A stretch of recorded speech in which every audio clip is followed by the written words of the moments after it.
All right, welcome everyone to Knox Makers Tuesday night show and share. My name is Sean. Any first timers in the audience tonight? I know we have some people new here. Oh wow, quite a few new people. Well, welcome. Tuesday nights are our open meetings. We have a show and share portion where anyone can get up and show what they are working on or what they've made or what they're stuck on or failed at. We welcome all projects and it starts a good conversation. For a note for people who are also up here, we do have a little bit of back and forth, but if you have a big question to ask, we have an open workshop time afterwards, so we can take it out there after tonight's presentation. So we have a very full list tonight, so we are going to kick it off first with Patrick Miller, who is showing something I think we're all going to be interested in, Halloween Man.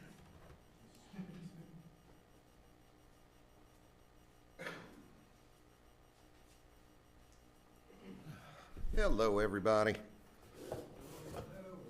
So, girlfriend wanted to know if I could sculpt again. And I said, yeah. And she said, can you make a Halloween man? And I said, okay, yeah, sure. But like an old German Halloween man from the old postcards is made out of vegetables and stuff. So I went back in the bathroom, and I Googled it up, and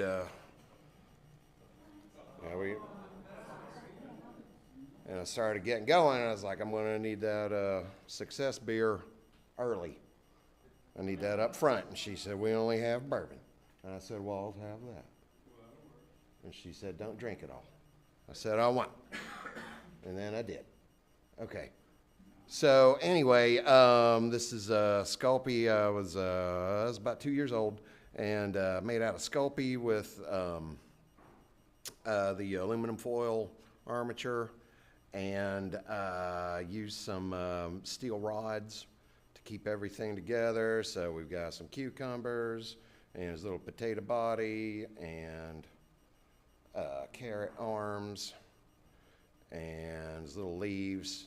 I didn't really bake him that well, so it's still a little flappy, but still nice, except for when I finished and I primed him, and then I painted him, and I sealed him with acrylics. That was 2 years ago. He's still sticky. He's on a shelf. We've got 2 cats. We've got 2 dogs. There's hair everywhere. On the shelf is dust. On Halloween Man, there's a little bit of cat hair. But he doesn't collect dust, yet he's sticky, as can be already. So, does anybody know what chemistry I messed up on? I don't have an answer. Yeah, Reddit didn't know either. So anyway, he's cursed, and I'll pass him around if anybody wants to. I know, I'm out of bathroom breaks. Lady runs a tight ship at the house. But anyway, so that's my my next hooray failure. Do what? The hat. What is it? The hat. I just sort of made well, I think it's just a hat. I was kind of wanting it to be sort of like a bloom or something. I don't know. Yeah, there we go. Aubergines. That's eggplant to everybody else. Okay. Well, anyway, so there we go. And, did the textured stuff.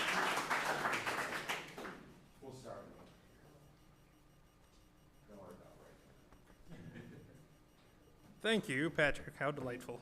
Up next, another Halloween-themed show from Joe Pardue, who's showing Halloween mask making preview.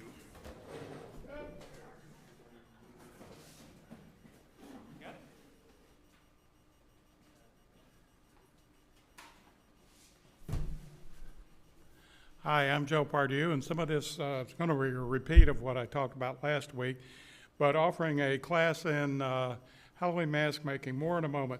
35 years ago, I made this thing. And this is basically plaster of Paris, Elmer's glue, and toilet paper. And the thing that I noticed about it is very hard, really good construction material, and I was thinking there really ought to be a thing other than masks that makers can do. So I'm exploring this kind of material for making, and I'll pass this around. Well, wait a minute. Let me put my teeth in it, too.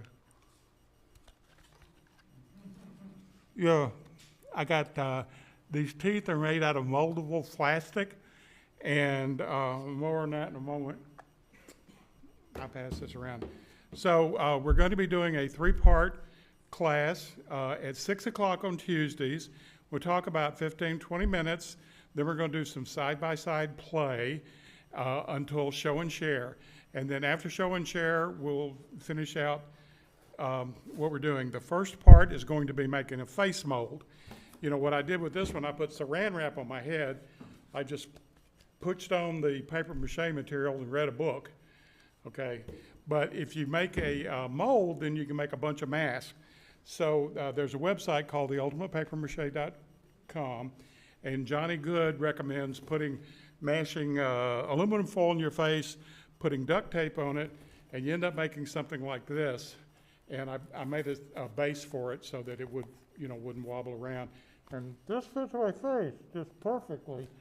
And the first thing we're going to do is we're going to make one of these. You rub it down with Vaseline, and then you put cast fabric plaster, like they make broken bone cast with, in it. And then once this is good and dry, I'm going to, we'll put it on some kind of a stand, and we can use it to make paper mache masks on it. And so that's, I'm going to pass this around. And I'll pass the teeth around again in a baggie because, all right, any questions?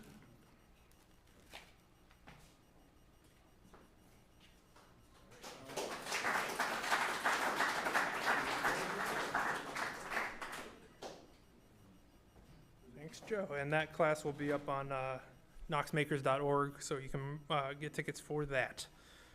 All right, coming up next, we have Russell Riley, who is showing a copper change cup.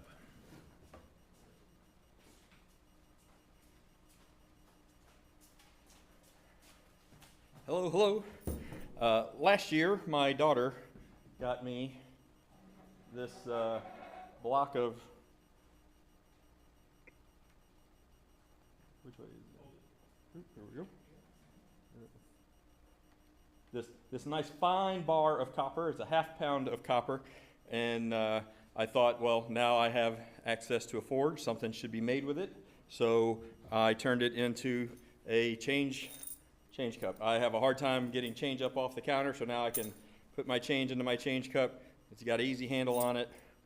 You can see how it started versus how it ended, and just basically heated it up out in the forge and took a hammer to it. We have some dies out there that I was able to get the nice rounded cup shape in by hammering it down in there and creating the lip, so it's got a nice place to grip. And like I said, obviously it holds the change quite nicely. So just a little piece of art forgery. Thank you.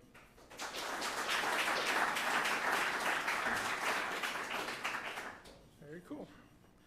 All right. Excuse me. Coming up next, Kevin is going to show a self-ejecting chuck key.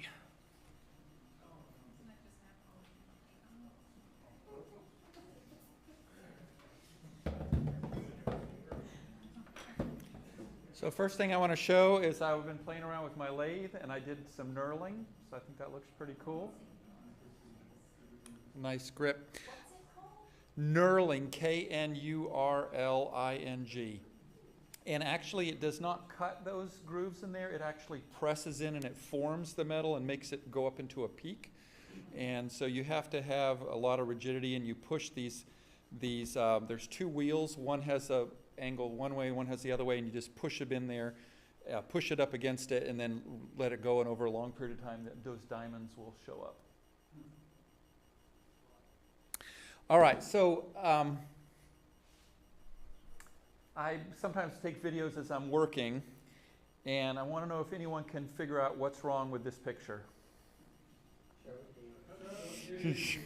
So I know better, and I know you're never supposed to do that. and yet I keep finding that I do it. So I thought I ought to make one. They make them that have a spring on it.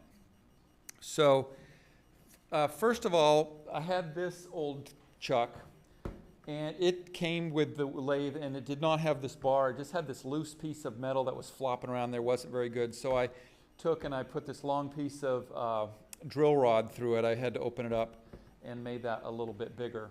Then I wanted to have a spring on this end. So,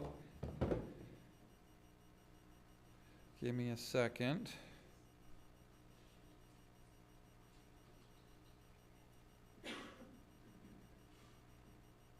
Well, hang on a second. So I went into OpenSCAD, and I had found a spring in my shop that I just stuck around, and I modeled that spring. Then I modeled out the chuck key, and I got the dimensions on that. I then took a block the way I wanted it, and then I'm going to subtract those other two things from this, like that, and that's with the one side off, and so I ended up with this looking on the inside, and that's if you put the two pieces together.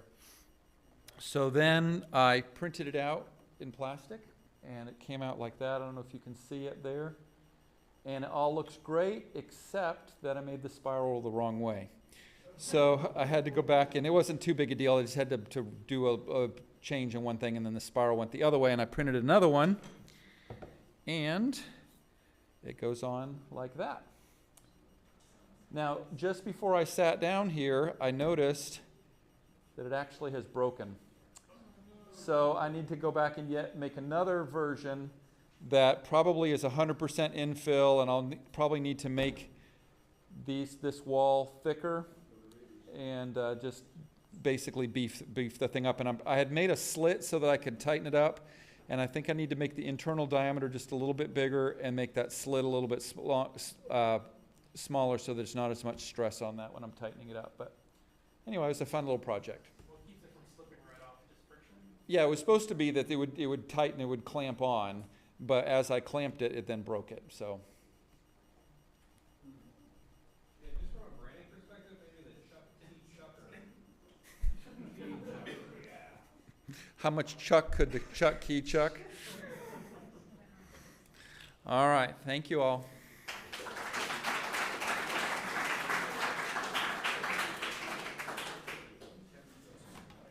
All right. Coming up next, this one's a little bit of a mystery, but Dave is going to show off a hack rack surprise. Okay.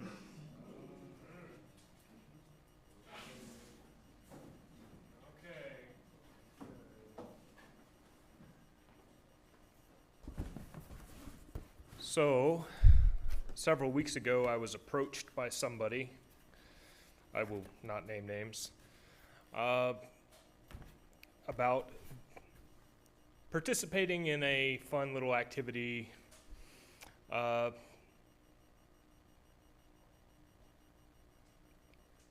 to have a little bit of fun at Russell's expense. No, you.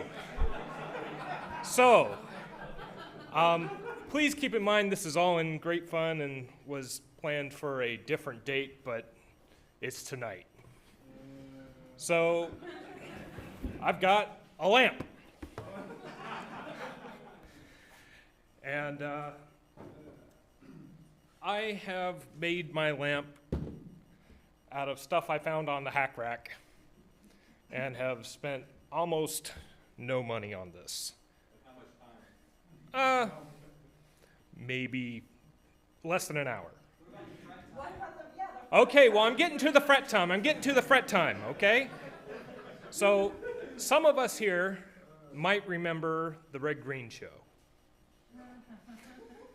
And they use copious amounts of duct tape for just about anything creative that they're doing on that show. So that's kind of how I modeled mine. Everything's wiring aside, everything's put together with duct tape and zip ties. So I've got this nice case that I found on the hack rack. The top is a pizza box. there was a nice rotary dimmer switch on the hack rack. And then here's where the fret time comes in. Russell's last lamp that he showed had a very nice, I believe, a Johnny Walker bottle to top it off. Well, I went into my local Weigel's, and after the appropriate amount of fret time in front of the beverage counter, I decided to go with a Colt 45, only 40 ounces though. Ta-da!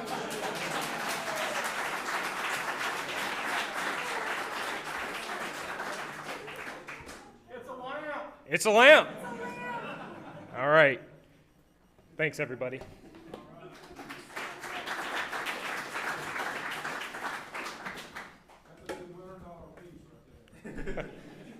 How much did I spend on the project? $3.40. The cheapest thing in the beverage cooler.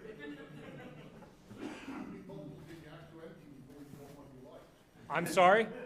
How many bottles did you have to empty before you found what you liked? Oh, well, I was just going for cheap.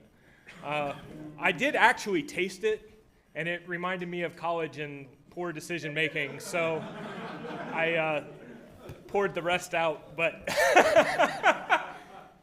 your homies. Yes, for my homies. More of a Thunderbird man myself. All right, coming up next, Tracy's going to show a sunflower.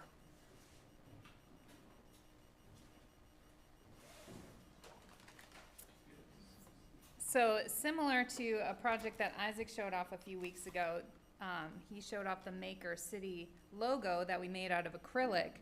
And while he was doing that, I was working on this, partially to remind myself how to do it so I could tell Isaac how to do it.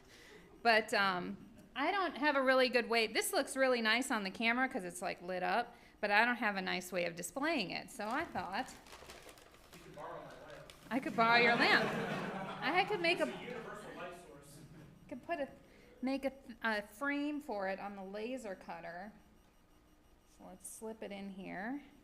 And then it's a nice wooden frame. It's a lamp. So, let's see if this will show up. It's just a battery and some LEDs, also free, that I found on my shelf. Everything was from, actually I think I took the switch off my kill switch robot because I couldn't find another switch. And I know that Russell was going to ask how long it took me, so I made a very detailed list of all the things I did to put it together. And according to my time study, it took me 5 hours and 40 minutes to make this lamp. So that's my project.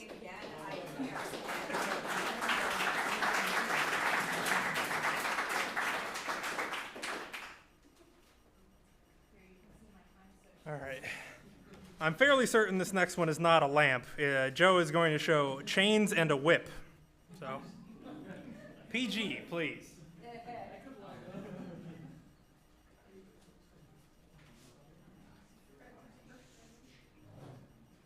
Okay. Plus. There we go. The chains. Hi, I'm Joe. And I also was approached by someone who I guess is still being unnamed. And so I dove into all of the scrap stuff that I had, and I found a couple of these chains. It wasn't enough chain to make what I needed, which was It's a lamp. a lamp.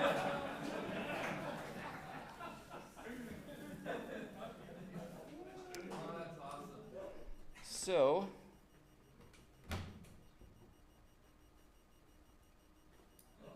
there it goes.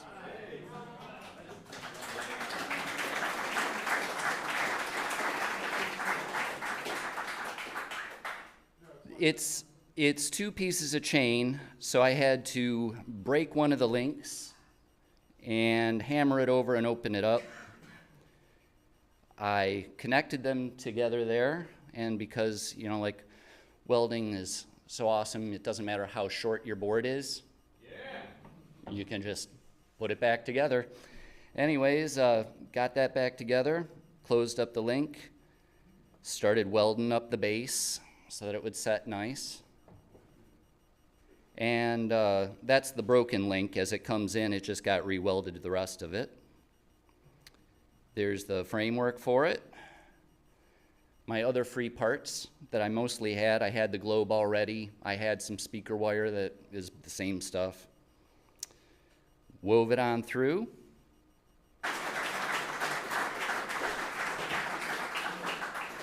And I also did a time study. I knew it was coming too. So, yep, back to front.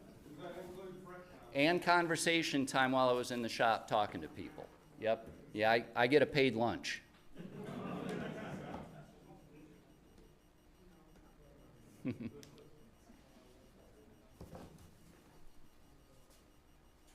Oh, one more thing. The whip part, I forgot about that. That's a trade term. We always used to call these little electrical extensions a whip in the mill. So I figured, yeah, whip and chains.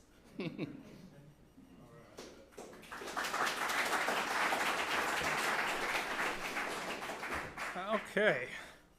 All right, we have one more name on the list. It's Sean. That's me. With abstract hanging decor. Hold on a second.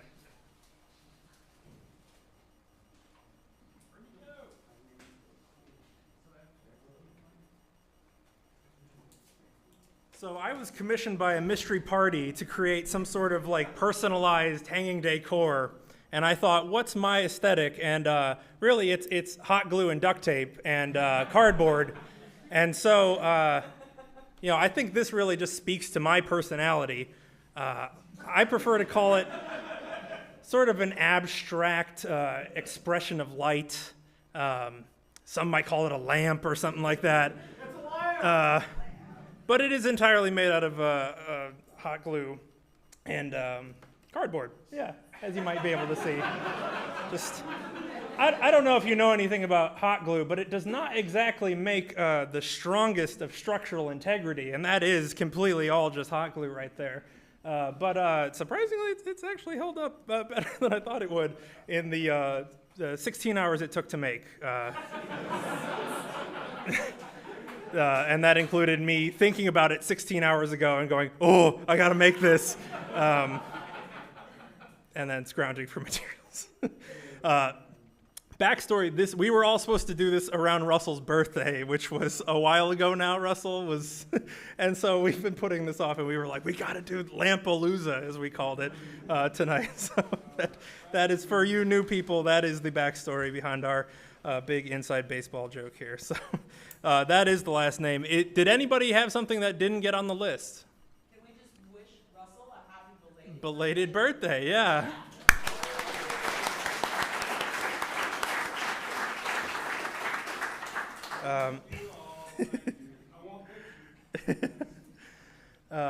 Okay, so that is all the shows we have for tonight. Announcements just include right after this, we have our new member onboarding session. New member onboarding is a chance to learn about Knox Makers, learn about some of the people that help run it, sort of our values, and just kind of get to know the space a little bit. And it is a requirement if you are wanting to become a member, you have to attend one new member onboarding. So if you are interested, stick around after this, and it'll start pretty much right afterwards. Otherwise, everyone is free to go and hang around the shop. As far as classes coming up, this Sunday at noon, we have MIG welding class, I believe, and that still has some tickets available, and you can go on to the knoxmakers.org and get tickets for that. Other than that, we do need some hands to help empty garbage and change the air filters. So if we can get some volunteers afterwards, we'll just be gathering right out there. And other than that, go out and enjoy. Or Don't forget his class on next Tuesday also. Oh, yes, and the mask making class that Joe mentioned is starting next Tuesday, correct, at 6 o'clock? All right, yeah, so if you are wanting to join that, that is at 6 o'clock.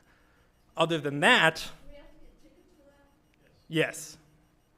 All right, and other than that, we are done. Thank you for coming. Please enjoy the workshop.